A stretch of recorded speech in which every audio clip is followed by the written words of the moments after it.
যারা দুর্ভাগ্য নিয়ে জন্মেছে, যারা ইসলাম নিয়ে জন্মায়নি, তাদেরও দাওয়াতে ইসলাম অর্থাৎ ইসলামের দাওয়াত দিয়ে তাদের মধ্যে নিয়ত ইমান নিয়ে আসলে এটা আল্লাহ তাআলাকে খুশি করা হবে।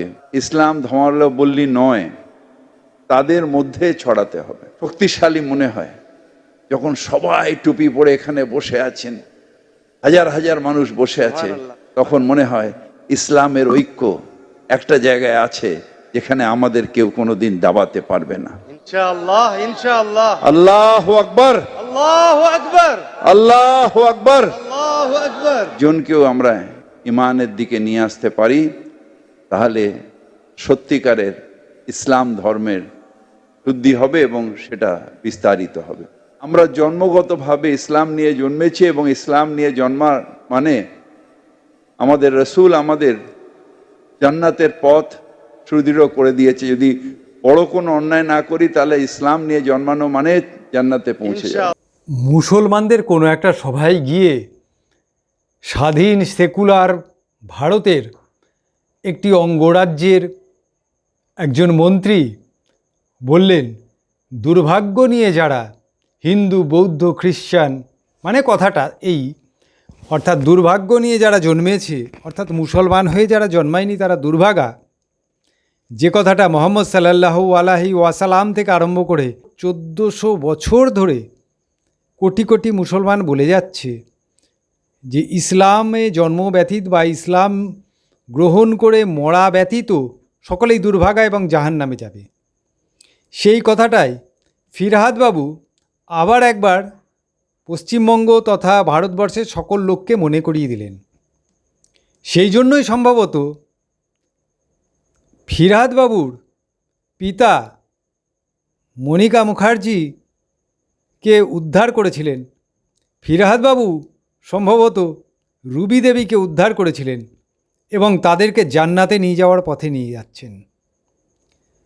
তিনি একটা কথা বললেন না, আমরা প্রত্যেকেই যদি একজন করে বিধর্মীকে, মানে কাফেরকে, ওটা হয়তো উনি বলেননি, বা দুর্ভাগাকে যে ইসলামে জন্মগ্রহণ করেনি, তাকে যদি ইসলামের পথে আনতে পারি বা ইমানের পথে আনতে পারি, ইমান মানেই ইসলাম, তাহলে উপরওয়ালা সর্বশক্তিমান আল্লাহ অনেক নেকি দেবে।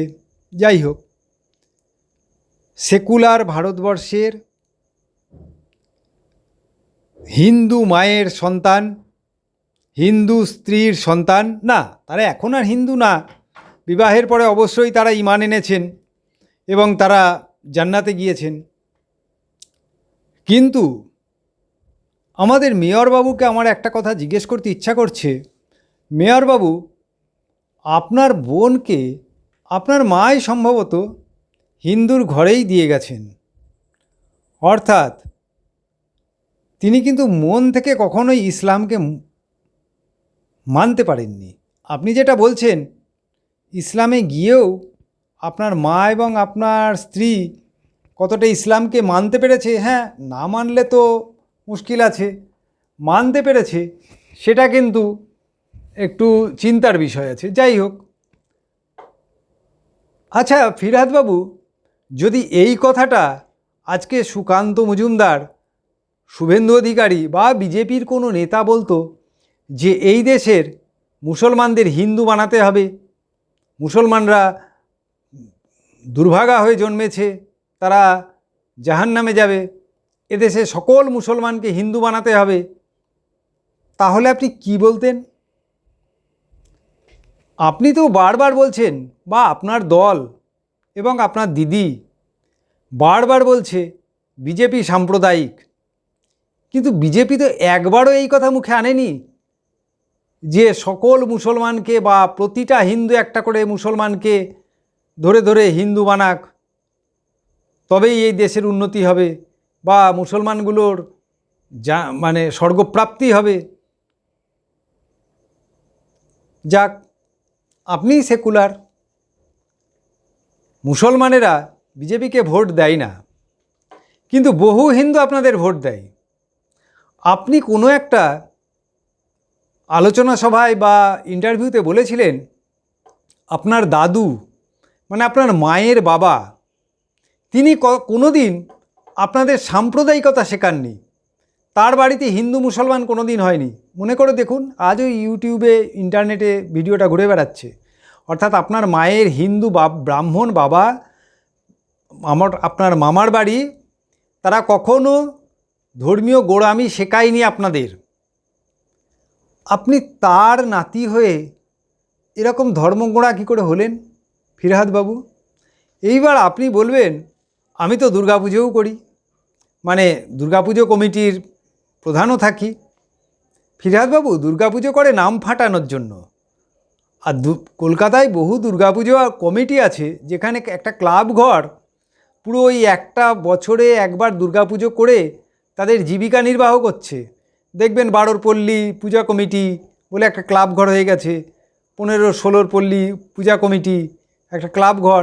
তারা এই সারা বছর এই পুজো নিয়েই মেতে থাকে এবং পুজোতেই তারা কয়েকশো কোটি টাকা কামিয়ে নেয়।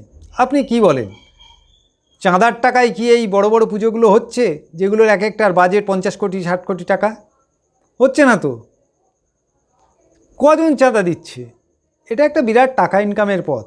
যাই হোক, আপনি বিজেপিকে শুয়োরের বাচ্চাও বলেছেন।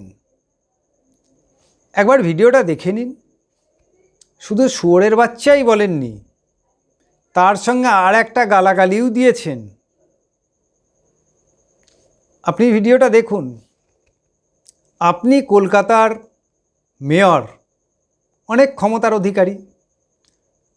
দিদির কার্টুন আঁকলে সেই লোকটাকে জেলে যেতে হয়। দিদির নামে কেউ ব্যঙ্গ কথা বললে তাকে জেলে যেতে হয়। আপনাদের অনেক ক্ষমতা আছে, ক্ষমতার দাপট আপনারা দেখান। अल्लाह जब बीजेपी आएगा सुअर का बच्चा को पहले मारो। ये साला आदमी कहाँ जाएगा? पहले मारो साला, हम यहाँ खड़ा हैं। मारो सुअर का बच्चा बीजेपी को, क्यों नहीं करने देगा? वहाँ से उठा दिया गया आदमी, क्या मरेगा साला? अरे मार साला बीजेपी का सुअर और बच्चा हाथ से आगे आई बना आगे मार, आगे आई बना आगे मार, आई बना आगे मार, आई बना आगे मार। কিছুদিন আগে রেজিনগরের বিধায়ক হুমায়ুন কবির বলেছিলেন আমরা এখানে 70% অর্থাৎ মুসলমানেরা মুর্শিদাবাদে 70%, বহরমপুর এলাকায় 70%, তাহারা 30% অন্য সম্প্রদায়ের লোককে গঙ্গায় ভাসিয়ে দিতে পারে। আচ্ছা, যদি বিজেপি এই কথাটা বলতো ব্যারাকপুরে দাঁড়িয়ে যে আমরা এই জায়গায় 70% হিন্দু, অন্য শতাংশ জনগণকে বা অন্য সম্প্রদায়ের জনগণকে গঙ্গায় ভাসিয়ে দেব, আপনি তাহলে কীরকম লাফালাফি আরম্ভ করতেন ফিরহাদ বাবু? আপনার দিদি কীরকম লাফালাফি আরম্ভ করত?